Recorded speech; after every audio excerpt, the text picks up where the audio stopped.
तो rented girlfriend chapter 406 आ चुका है। तो चलिए इस चैप्टर को पढ़ना शुरू करते हैं। चैप्टर के शुरुआत पर हमें दिखाया जाता है कि काजुआ रुका को कहता है कि चलो सब कुछ क्लियर कर लेते हैं। यहाँ पर जो कुछ भी हुआ वो महज एक एक्सीडेंट था, लेकिन भले ही एक एक्सीडेंट था लेकिन हमें ध्यान रखना पड़ेगा कि ऐसा दोबारा ना हो। इस पर रुका काजुआ को कहती है कि ठीक है, मैं ध्यान रखूंगी, ऐसा फिर दोबारा नहीं होगा। फिर काजुआ रुको को कहता है कि तुम खुद को दूसरी लड़की कैसे कह सकती हो, तुम अभी भी जवान हो रुका, तुम्हें कभी भी ऐसी बातें नहीं करनी चाहिए। ये सुनकर रुका फिर से काजुआ को ना बोलती है। इसके जवाब में काजुआ रुका को कहती है, और ये बात अब और भी ज़्यादा सच हो जाता है जब ये तुम्हारा फर्स्ट टाइम हो। तुम किसी और बेहतर इंसान के साथ रहने लायक हो, ना कि मेरे जैसा एक आदमी के साथ। इस पर भी रुका काजुआ को नहीं बोलती है। रुका की ये बात सुनकर काजुआ अपने मन में कहता है कि यह तो हद से ज़्यादा जिद्दी होती जा रही है। कुछ घंटे पहले वाली समझदार लड़की अब गायब हो चुकी है। इसने कहा कि इससे पहले से शक था कि मेरे और मिजुहारा के बीच में कुछ ना कुछ चल रहा है।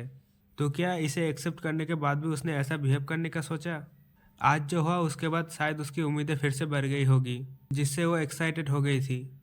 फिर रुका काजुआ को पूछती है कि अगर मैं तुम्हें कहूँ कि तुम अभी मिजुहारा के साथ सेक्स करना चाहती हो तो तुम क्या करोगे? ये सुनकर काजुआ बहुत हैरान हो जाता है और कहता है कि तुम ये क्या बातें कर रही हो, सच में क्या तुम पागल हो? फिर रुका कहती है कि मैंने इस बारे में सुना है, मुझे पता है कि ये थोड़ा सा रूड लग सकता है, लेकिन जब लड़के अपना काम ख़त्म कर लेते हैं तब उनको कुछ भी फील नहीं होता है। फिर काजुआ कहता है कि तुम कैसे एक्सपेक्ट कर सकते हो कि मैं इसका कैसे जवाब दूँ। फिर रुका कहती है कि शायद तुम मिजुहारा से उतना प्यार नहीं करते हो जितना तुम सोचते हो। फिर काजुआ अपने मन में सोचते है कि ये क्या सवाल है, क्या मैं मिजुहारा के साथ सेक्स करना चाहता हूँ? मुझे यकीन नहीं हो रहा है कि रुका मुझसे ये पूछ रही है। फिर इसके बाद काजुआ खुद को मिजुहारा के साथ वो सब करते हुए इमेजिन कर रहा होता है। फिर वो रुका से कहता है कि हाँ मैं करना चाहता हूँ। ये सुनकर रुका काजुआ को बहुत गुस्से से घूरने लगती है। इसके बाद वो कहती है कि क्या तुम मेरे साथ भी करना चाहोगे? ये सुनकर काजुआ रुका को बहुत गंदी नज़र से देखने लगता है। फिर काजुआ कहता है कि बकवास मत करो, मेरा मतलब है कि ये प्यार और भावनाओं से बहुत ज़्यादा कॉम्प्लिकेटेड है। इसके अलावा इस तरह की चीज़ें इतनी आसान नहीं होती। शायद तुम्हें समझ में ना आए, लेकिन इसका एक अलग ही दिमाग है ऐसा लगता है। फिर काजुआ अपने मन में कहता है कि मुझे पता है कि मेरे लिए ये सब करना बहुत ज़्यादा बेकार है। ये सब सुनने के बाद रुका बहुत गुस्से में आ जाती है और कहती है कि मैं अब घर जाने वाली हूँ। मेरी मॉम ने मुझे एक मैसेज भेजा है। तो ये सुन के काजुआ कहता है कि क्या ये जा रही है, लेकिन हमने तो अब तक कुछ भी नहीं सुलझाया है। इसके बाद हमें दिखाया जाता है कि रुका काजुआ के घर से जा रही होती है और जाते हुए रुका काजुआ को कहती है कि मुझे तुम जो कहना चाहते हो कह लो, लेकिन मैंने पहले जो कहा था मैं उस पर काफ़ी सीरियस हूँ। आज के दिन चीज़ें मेरे मन मुताबिक नहीं हुई, लेकिन जब तक तुम मेरा फर्स्ट टाइम नहीं हो जाते मैं हार नहीं मानूंगी।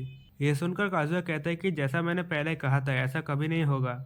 ये सुनकर रुका काजुआ को कहती है कि तुम चुप रहो, मैं तुमसे नहीं तुम्हारे शरीर से कह रही हूँ। इसका अपना खुद का मन होता है ना? ये कहकर रुका वहाँ से जाने लगती है। ये फिर काज़ा अपने मन में कहता है कि वो घर जा रही है, क्या मुझे उसको ऐसे ही घर जाने देना चाहिए? रुका के पास मिजुहारा का नंबर है, सिर्फ इसलिए क्योंकि वो कहती है कि उसे दूसरी लड़की बनने में कोई दिक्कत नहीं, लेकिन इसका मतलब ये नहीं कि वो मिजुहारा को ये सब के बारे में कुछ नहीं बताएगी। फिर इसके बाद काज़ा रुका को आवाज़ लगा के रोकता है और कहता है आज जो हुआ उस सब के बारे में मिजुहारा का कुछ मत बताना। ये सुनकर रुका काज़ा को काफ़ी गुस्से में घूरने लगती है और फिर काज़ा को कहती है कि मैं किसी भी चीज़ का वादा नहीं कर सकती हूँ। यह कहकर रुका काज़ा के घर से चली जाती है और उसके जाने के बाद काज़ा सोचता है कि अब मुझे क्या करना चाहिए। फिर काज़ा खुद को कहता है कि अरे यार मैं बहुत ज़्यादा बेवकूफ़ हूँ, और यहीं पे ये चैप्टर ख़त्म हो जाता है।